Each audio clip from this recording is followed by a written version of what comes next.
Campers. What's a camper? Lazy creeps that just hide behind stuff, don't engage, waiting on you to run by and shoot you in the back. They're all pieces of crap. They are not noobs. Noobs?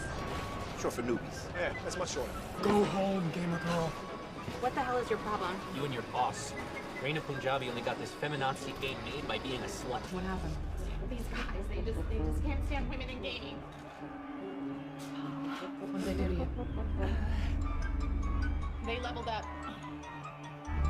Well, in their world, developers like God, and some guys aren't ready to give a girl that power. There were two of them. They were just like total FALs.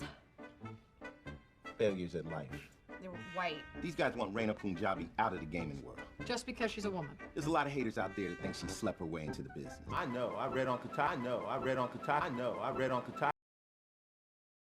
I know, I read on Kotaku that it's better than Civ 5 with the Brave New World expansion pack. Is this Noah's future? Adolescent boys playing cyborg cowboys and Indians? Give me a second.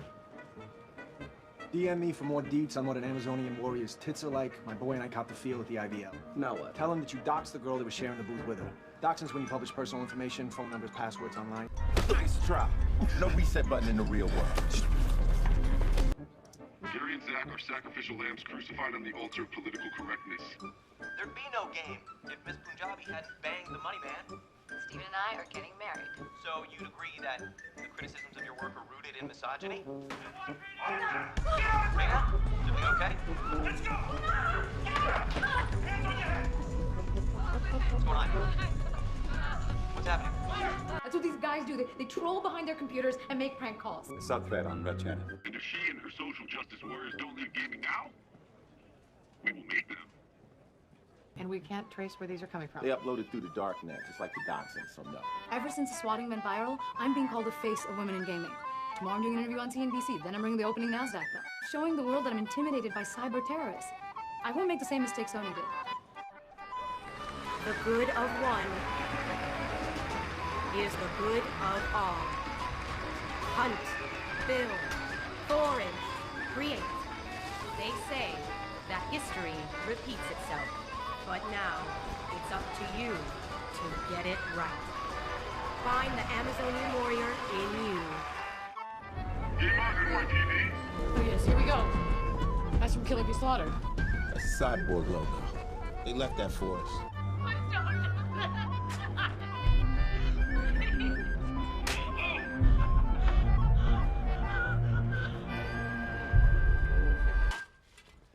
This link was just uploaded to Red Channel. I realize now that gaming is no place for females. So all you bitches should get out now. You are not wanted. You are not safe. Where? Where does he play? Rape is a mod in level 16 of college. Hold on, so they kidnap and rape and it's a game? It's like a user hack of the game. Not like shooting a video game, huh? Actually, it's exactly the same. You camping back there? I know. Bad form, but effective. Women in gaming. What did I expect? You didn't deserve this. Whatever. I'm out. You said if you gave up, they'd win.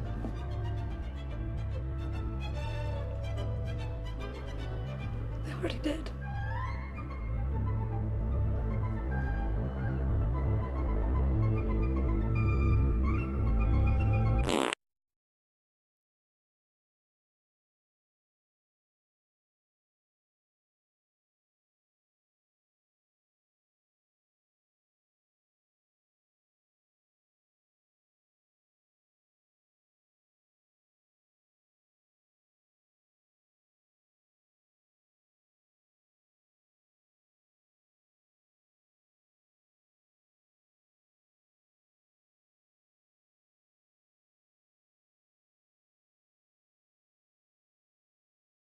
Gender critics have to show, not dogmatically assume, that video games make men sexist and unjust or hold women back in some way.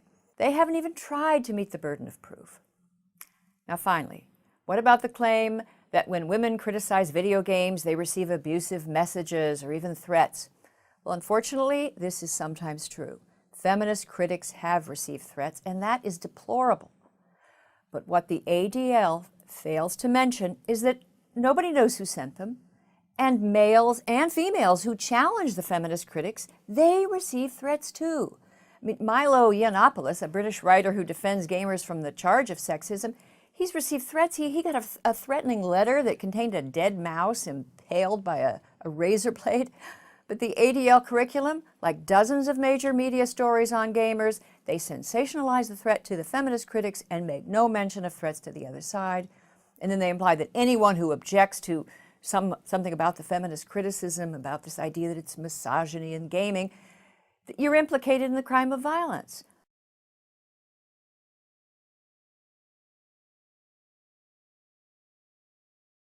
See, Anita Sarkeesian. Ms. Sarkeesian, thanks so much for being on here. All right. Look. Let's put this on the line. Okay. Let's call this what it is. You and the other feminazis in the gamer world are coming for our balls to snip them off, put them into a little felt purse, and take them away, so we have to play your non-violent games, right? No, that's not true. It's a culture war. It's a subculture war. There is something going on, and what it is women being harassed and threatened and terrorized after you first attacked male gamers for enjoying looking at big-breasted women with tiny armor that barely covers their nipples.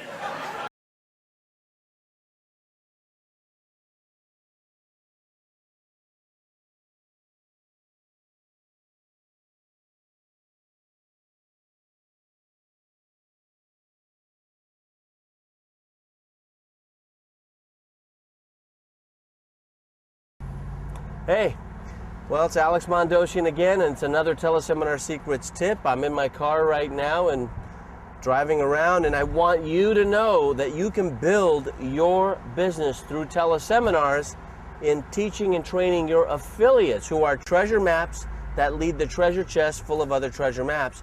You can do that utilizing teleseminars. I don't know why people don't do this, but you can have a teleseminar to pump up your affiliates and have them promote on your behalf. Are you willing to take 3 years to do whatever it takes, and almost instantly you'll go from annual income to monthly income? Are you willing to do that?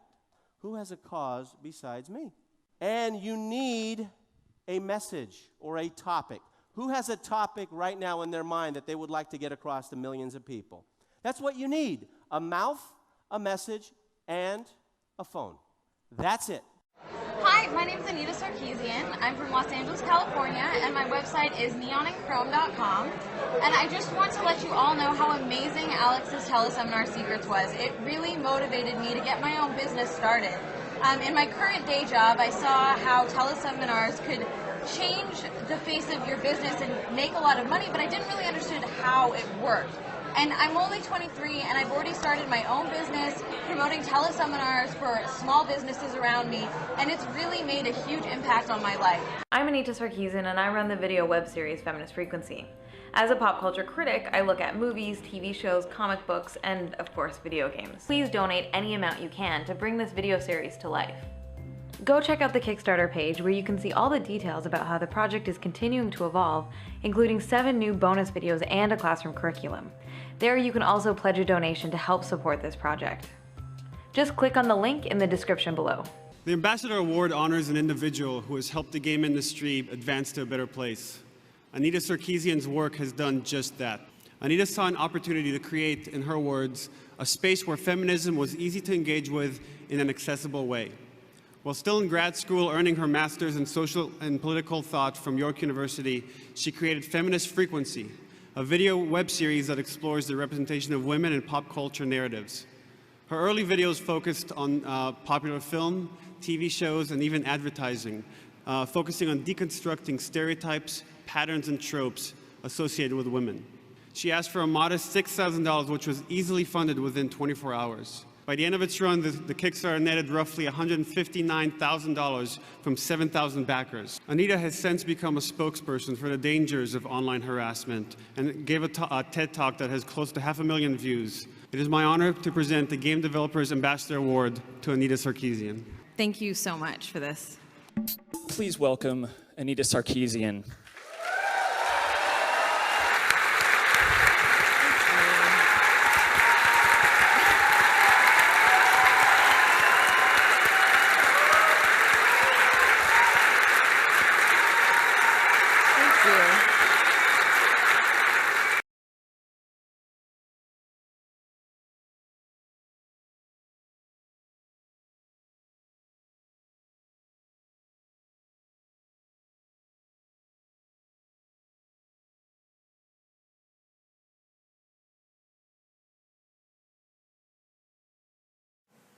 Hello members of the video game media, my name is Mundane Matt. You don't know me, but I know you.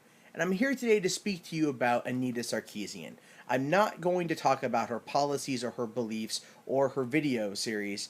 I'm going to talk to you about the Kickstarter campaign that you helped her fund and the fact that you've been silent over the course of 6 months of her playing the victim card and doing nothing to come true on her claims. Now let's go back to the beginning. Yes, angry male gamers on 4chan and Reddit used her videos to cause a stir which got your attention, in which case she was able to come to you and play the victim card, a card that you so willfully helped her use to go from a $6,000 campaign to raising $158,000. Okay, fine. Now, she claimed in her original Kickstarter campaign that she would have the videos done by August. That didn't happen. Then she was silent for a number of months and came out and said that she was going to do 13 videos by the end of the year. Well, that is tomorrow. She said several times she's going to do things. She hasn't come through on it. And she's basically been acting a lot like Peter Molyneux, who gets everyone whipped up into a fervor over something and then doesn't come through on their promises, in which case then the video game media attacks Peter Molyneux for his lies and his deceit and his misdirection, but yet are silent about the fact that Anita Sarkeesian has been playing a victim card against misogyny in gaming for the past half year. Now, granted, this card is not 100% foolproof. She does have reason to make those claims, as she has blocked every single comment from all of her videos except her Kickstarter video during the campaign in order to showcase all the negativity and comments that came from that one particular video, while shunning all criticisms and all controversy about any other of her videos. Now, as soon as that campaign was over, she cut off comments on that video.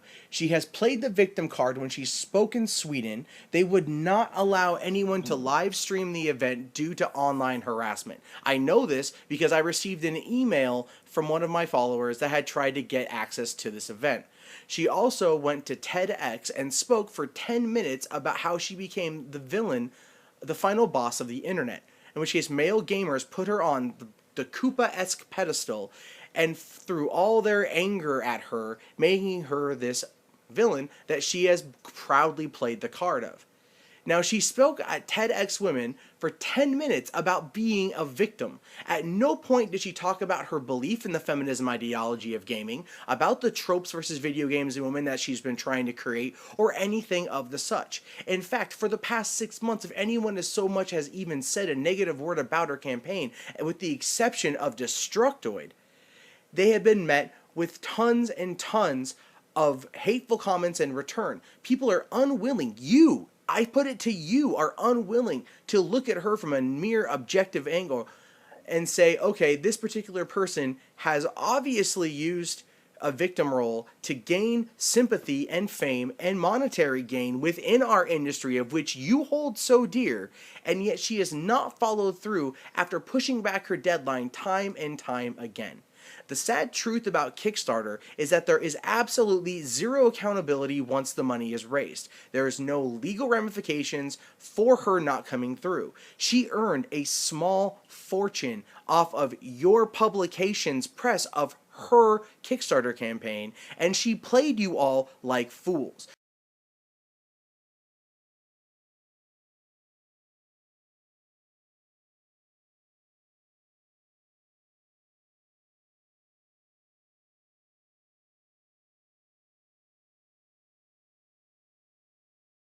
This is an incredibly ambitious project because of the scope and scale of the research and production involved. So what's the evidence for this, I hear you ask? Well, that's as black and white as it comes, but we'll come to that in a moment. The sad thing here is just how many people she's duped. She was given an ambassador's award at a game developers convention, and then I found this on YouTube.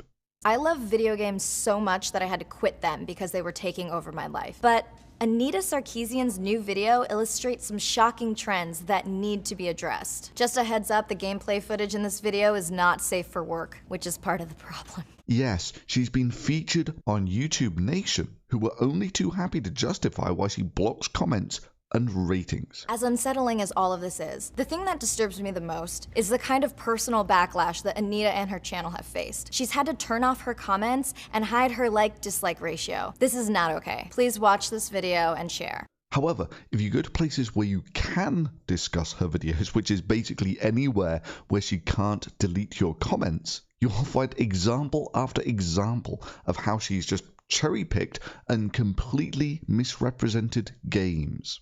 Two very clear examples is where she used the game Watch Dogs on the very mission where you have to try and shut down a sex trafficking ring. Well, how can you possibly portray that as objectifying women? Well, she found a way. And almost never get to be anything other than set dressing or props in someone else's narrative.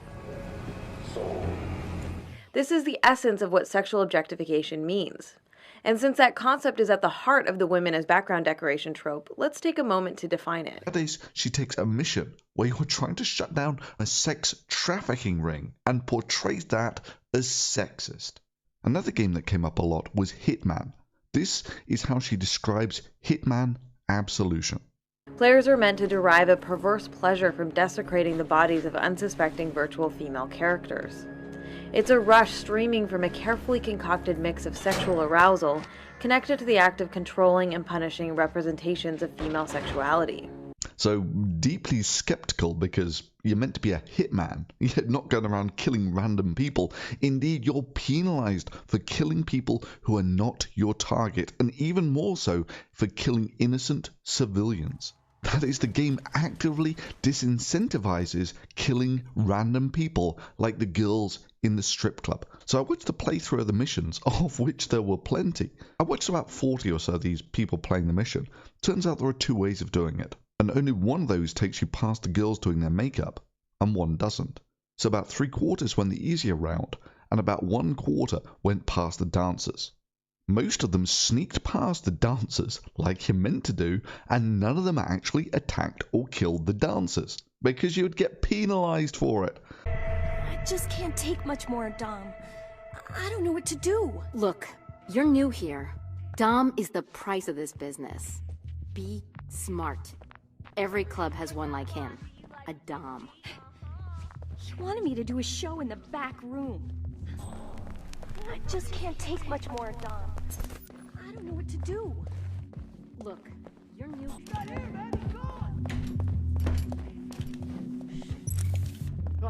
Now, we're going to walk past these two women doing their makeup.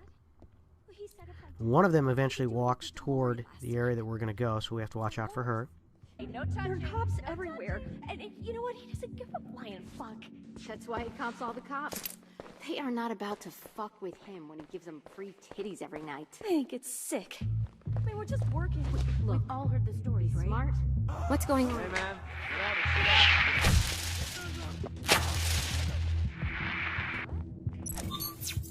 Players are then invited to explore and exploit those situations during their playthrough. The player cannot help but treat these female bodies as things to be acted upon, because they were designed, constructed, and placed in the environment for that singular purpose. Players are meant to derive a perverse pleasure from desecrating the bodies of unsuspecting virtual female characters. So in summary, this is how Anita Sarkeesian's video deconstructs the representation of women in popular media. She takes a game where you are actively discouraged from killing innocent civilians.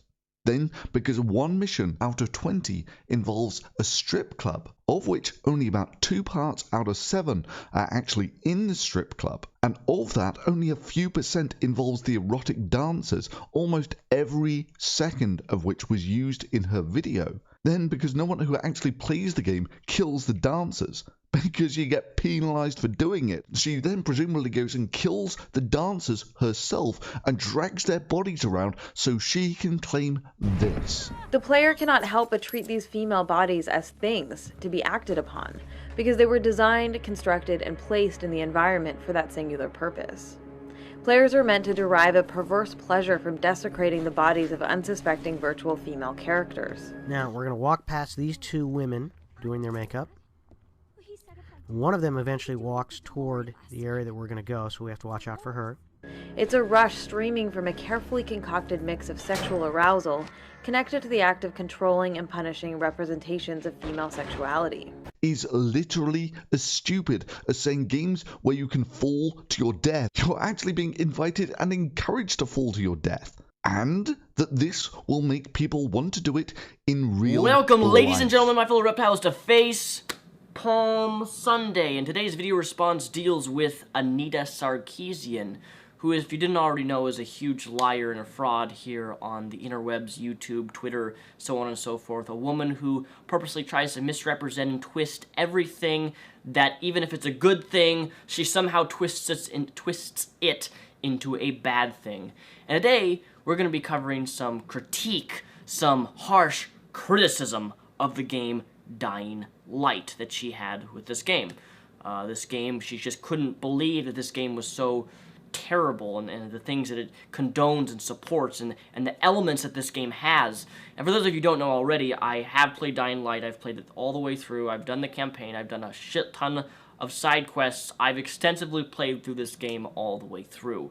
That being said, unlike Anita Sarkeesian, it's very clear that she has not. So one of the first things that she says in her tweet is, quote, "Dying Light has a damsel in distress storyline.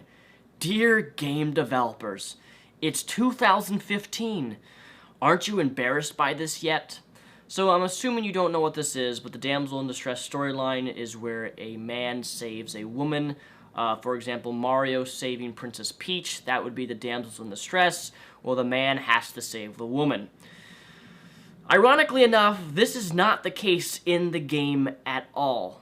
In fact, within the first 5 minutes of the game starting, you are saved by the main female character, who later dies at the end of the game.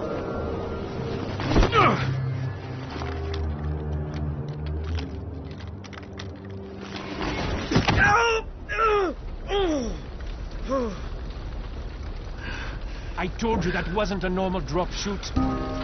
Break his legs, then take him to rides. Back up! All of you! Stop!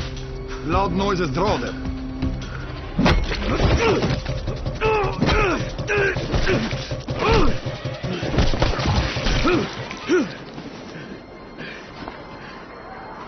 Fall back! Fall back!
Tower, this is Jade. Get sick bay ready. Got a guy with a bad head wound and a bite on one arm. Oh shit, Amir's hurt? No, Amir is gone. But I'm bringing in someone who might still survive. One of us? We'll see. Notorious Tumblr feminist poster child Anita Sarkeesian has recently released a new video entitled "The Scythian Positive Female Characters in Video Games." And if you read the description, she calls it the debut episode of our series on positive female characters. So this is the first in a new series of Anita Sarkeesian videos. You could probably expect the second part to come out around December of 2018. Here's an idea, Anita. Maybe you should finish the Tropes vs. Women in Video Games series that you started back in June of 2012. You know, the one that you raised $158,922 for. Anyone who has actually evaluated her videos critically can see that most of her research comes right out of her ass. There are female video game characters that Anita Sarkeesian approves of. Holy shit! So the character that Anita chose is the Scythian from a game called Swords and Sorcery, or is that Sworcery? I've never played the game, and I'm not really familiar with its, female protagonist? You could call this thing male, female, or alien. It's totally nondescript. Even Anita agrees. In fact, the level of detail is so low in our pixelated protagonist, and our tendency to assume that heroes are male by default is so widely reinforced, that some players have made the mistake of assuming the Scythian is male. It's not just in the visual sense that the Scythian lacks clear definition. We know very little about her history and nothing about why she's undertaken the quest to defeat an ancient evil. Like many video game heroes, the Scythian is essentially a silent protagonist, a figure defined primarily by her actions, which makes her a blank slate for all players to project themselves onto. So Anita's ideal female character has no fucking backstory, no character development, and by Anita's own admission is just a blank slate. This is her fucking ideal, feminist-approved female character. A character with no character traits, or the fewest amount of character traits possible.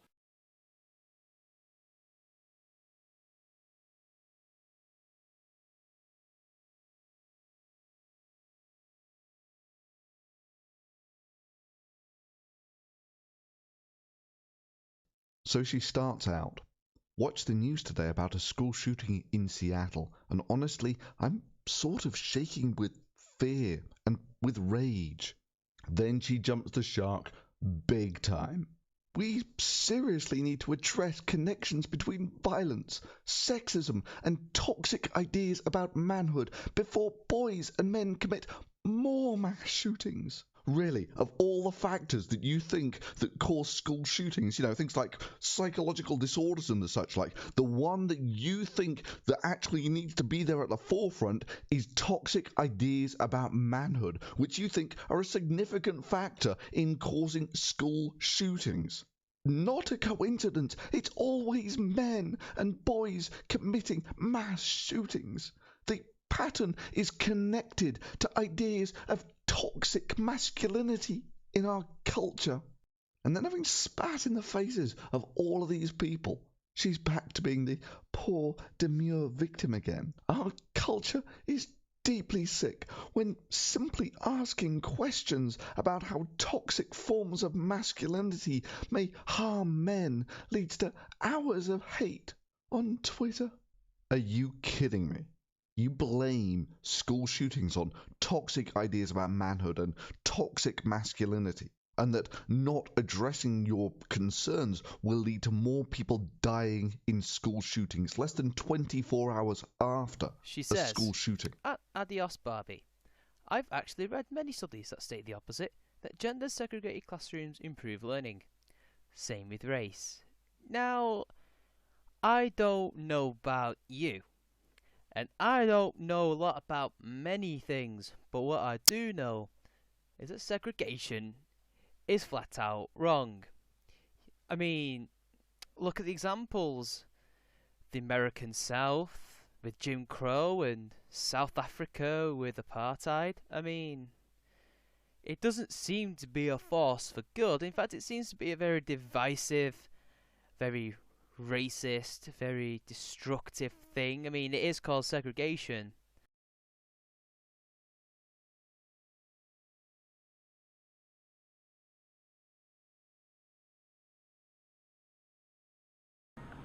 This is very challenging to get without dying.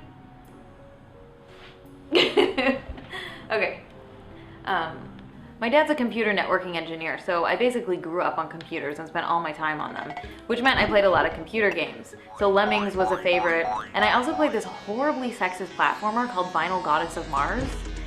I don't think my dad knew what it was when he gave it to me to play. As a child of the 80s, Nintendo clearly played a big role as well, so I remember playing the original NES.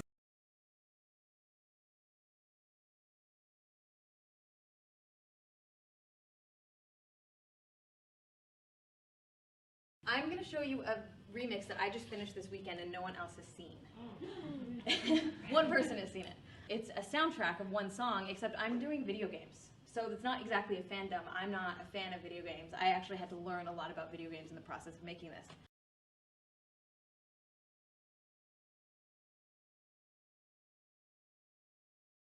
It's a soundtrack of one song, except I'm doing video games. So it's not exactly a fandom. I'm not a fan of video games. I actually had to learn a lot about video games in the process of making this. I don't want to go around shooting people and ripping off their heads, and it's just gross. So Anita Sarkeesian is not a real gamer or even a real feminist. She's actually a con artist who fakes and orchestrates her own harassment in order to gain sympathy, which she uses to scam people into giving her money. It is kind of funny because it's so ridiculous.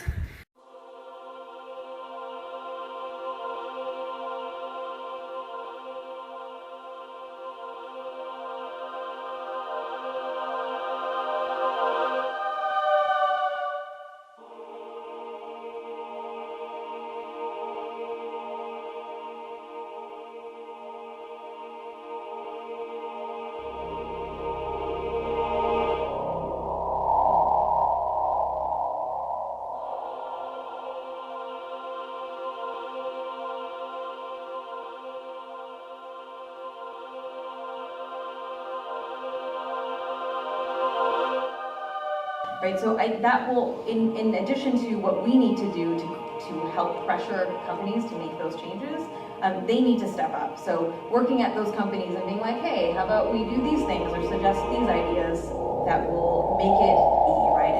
And the vision that I have for what games can be, these are like micro pieces of that, right? So games like Gone Home was incredibly moving. I recently replayed Papa and Yo, which just is a devastating game that you know, it's not fun to play. Is gaming a boys' club? That's the name of the school lesson plan developed by the Anti-Defamation League, ADL for short. And as a longtime admirer of the ADL, I am baffled by its sponsorship of such a biased and dogmatic curriculum. Now, the lesson plan advertises itself as meeting standards for inclusion in the Common Core, this influential national curriculum. The entire lesson plan is dedicated to the proposition that video games are a hotbed of sexism, misogyny, and it gives students the message that anyone who dares to suggest games be more inclusive can expect to be terrorized by malevolent gamers. Well, the lesson plan materials include a video and an article by feminist critic Anita Sarkeesian. Both of them are very harsh indictments of the world of gaming. Now, that would be fine if it were not for the fact that she's the only assigned author. And in another part of the lesson plan, the teacher places 7 posters around the room. Now, each bears a statement about video games, and students are supposed to take little post-its and put them on various posters they agree with. Now, 3 are neutral. It just says, I have played video games, or I have watched people playing games. But 4 are affirmations about sexism. I have witnessed sexism in video games. I believe video games can perpetuate sexism. Not a single sign says anything positive about games.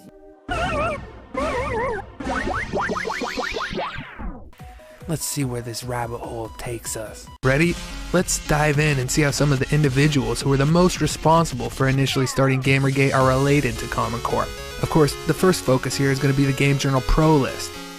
If up to this point you think that the connections and evidence that I've provided are spurious at best, this information that I'm about to dump on you will feel like the ice water challenge. First, a little background. Soon after the initial rush of the 12 articles that were basically homogenous in language and content, which were claiming that the gamer identity was dead and should no longer be catered to by the gaming industry, it was leaked that there was actually a collusionary underbelly to the games journalism industry. And it went far deeper than just being in bed with the AAA studios. As Gamergate.me describes it, Game Journal Pros is a now defunct Google group consisting of 150 writers, bloggers, and editors from various game news sites and tech media outlets. The mailing list, group members, and various leaked email conversations have sparked online discussion in the video game community's ongoing Gamergate controversy. The group was directly inspired by journalists, according to its creator, Ars Technica senior editor Kyle Orland. The existence of Game Journal Pros and its leaked email conversations play a major part in the case made by Gamergate that the game media industry is guilty of collusion, corruption, and attempted censorship. So, what we get out of this? In the most basic terms, the revelations of indiscretions of an absolute nobody indie game developer with games journalists is what kindled the fire, and the simultaneous barrage of the Gamers Are Dead articles put some logs on for sure, but it was the leak which revealed the collusionary cabal of games journalists that poured an entire tank of gasoline onto the flames. The Zoe scandal, originally dubbed the Quinspiracy, would have died out, albeit slowly, if it was simply left to its own devices.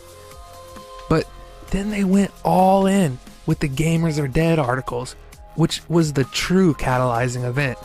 Those articles, of course, were architected by the Game Journal Pro list. So who was this creator of the list, Kyle Orland, and what is his ties to the political and educational world? Well, it was already said that Kyle is the senior editor for Ars Technica, but what's strange is that it just so happens that Kyle's father, Martin Orland, is extremely influential in the educational industry and has very powerful political connections. Let's just read through his introduction from his own company's website, WestEd. A key national figure in developing evidence-based knowledge for educators, Martin Orland serves as a senior program director for evaluation and policy research at WestEd, as well as director of Mid-Atlantic Comprehensive Center for the U.S. Department of Education. Orland directs a nationwide staff of methodologists, research scientists, content experts, evaluators, and technical assistance providers whose goal is to help address critical needs in the fields of education and human development. Prior to joining WestEd, Orland served as the director of Center for Education at the National Research Council, part of the National Academies. He also held senior leadership positions in the U.S. Department of Education, at the Institution of Education Sciences, the National Center for Education Statistics, and the National Educational Goals Panel. There, his work included a number of high-profile projects. Orland has authored a number of publications for academic journals and government, and is regularly presented at international, national, and regional conferences. He is the past president of the Association for Education, Finance, and Policy, and currently serves on the editorial board for the Journal of Education, Finance, and Policy. So, let me get this straight. The father of the creator and leader of the Games Journal Pro list, the list that engineered the Gamers Are Dead campaign, just happens to be the senior program director of an extremely powerful educational reform organization, as well as being employed by the literal Department of Education in a very powerful position as well, and of course, has a long past of holding other powerful positions within that Department of Education. What's more interesting, according to Education Week, when Mr. Orland was working as a senior program director for the Washington-based Center for Education at the National Academies, he was actually working for the Division of Behavioral and Social Science and Education. So he was actually in charge of the educational division relating specifically to behavioral and social sciences. Considering that the whole premise of this documentary has been that Common Core is a subversive tool of indoctrination meant to alter the behavior of all future generations, which in turn will drastically change the social and cultural landscape, this should raise an eyebrow on anyone who is even remotely awake. But, of course, the rabbit hole does not stop here. Maybe we could see if there are any direct connections between the Gates Foundation and Mr. Orland's organization. Oh, snap! It turns out that when Orland became the director at WestEd in 2007, that's when the grants from Bill and Melinda Gates Foundation started pouring in. From 2007 until July 2014, they received $2,987,668. But what's really interesting is on August 27th, the day before the Gamers Are Dead articles came out, they got a single grant for $3.45 million, larger than all the previous grants combined. And what's even stranger, that grant in specific wasn't discovered until by me today, even though all the previous ones were discovered months ago, because it was mysteriously miscategorized so that it doesn't show up when searching the US like all the other ones do. It's almost as if they didn't want us to find it. And while we don't have quite all the details yet on whether the group's initial persuasion to advance this agenda was engineered by Kyle and his father alone, or whether the group was expressly and knowingly implicit, it's clear that there is something very fishy going on here. My personal theory is that Kyle was on orders from his father to start the Games Journal Pro List with the explicit intent of killing the gamer stereotype to usher in the coming wave of gamified educational machinations. Now, let's look at the other individual involved with the initial Gamergate blow-up, Zoe Quinn. Her aunt is Michelle Quinn. Turns out she's an assistant principal at the St. Cloud Preparatory Academy, which is a Florida K-8 school which is currently embattled in a huge push for Common Core. Her personal Pinterest page is littered with Common Core coursework. Realistically though, her aunt's affiliation is probably just a coincidence, but it's worth mentioning, at least in passing. We might find some more on her in the future. Next topic, the political might of the Gates Foundation. Immediately upon completion of the last segment of this series, Slashdot coincidentally released an article which directly ties in with everything that's been covered and gives a totally new perspective at the situation on hand. Let's take a look. It reads, The New York Times' Eric Lipton was just awarded a 2015 Pulitzer Prize for investigative reporting that shed light on how foreign powers buy influence in think tanks. So it probably bears mentioning that Microsoft's two-pronged national talent strategy to increase K-12 computer science education and the number of H-1B visas, which is on the verge of being codified into laws, was hatched at an influential Microsoft and Gates Foundation-backed think tank mentioned in Lipton's reporting, the Brookings Institute. In 2012, the Center for Technology Innovation at Brookings hosted a forum on STEM education and immigration reforms, where fabricating a crisis was discussed as a strategy to succeed with Microsoft's agenda after earlier lobbying attempts by Gates and Microsoft had failed.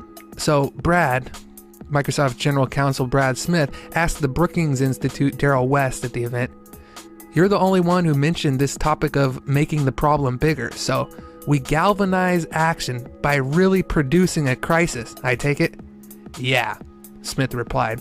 And with the help of nonprofit organizations like Code.org and FWD.US that were founded shortly thereafter, a national K-12 computer science and tech immigration crisis was indeed created. Producing a crisis. So, they are known to have fabricated a national K-12 computer science and immigration crisis solely and specifically to advance Gates' agenda. But have we seen any fabricated crises in relation to the games industry lately? Well, just so happens that anyone who's been following Gamergate knows that for the last 3 or so years, the major tech sites affiliated with the Games Journal Pro List have fabricated a crisis of their own. The crisis saying that there's no diversity in gaming. They claim that all gamers are not only straight white men, but violent, vitriolic, and hateful, racist, sexist, homophobic, and especially misogynistic. This is anything but the truth, as we all know.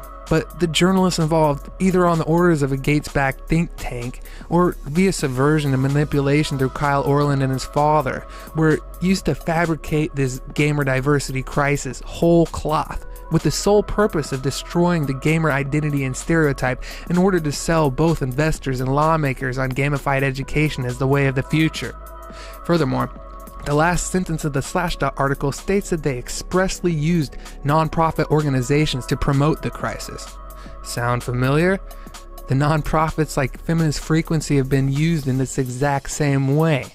And furthermore, the timelines exactly matched up if they hatched both of these fabricated crises at the same point in time. For instance, that article stated that the computer science crisis was initially created in 2012, and then they created some nonprofit organizations to really promote the crisis to the public arena. So, did we see any organizations that popped up in the last couple years that are promoting this fake diversity crisis in gaming? I could think of one. So here is the precise method that was used in both fabricated crises that we have mentioned thus far. 1. An initial lobbying effort must fail. 2. A fake crisis is then made up that can be used to subvert the lawmaker's view on the topic at hand. 3. Non-profit organizations are then used to introduce the fake crisis into the public arena. Journalists that are in the bag then promote the non-profit's bullshit until it is bashed into your brain that there is indeed a serious crisis going on. And we have seen these exact steps play out both in regards to computer science and the gamification of the educational system, and in the exact same order. Let's set the record straight. This has nothing to do with race, gender, or orientation. This is about corruption and collusion in games media and industry.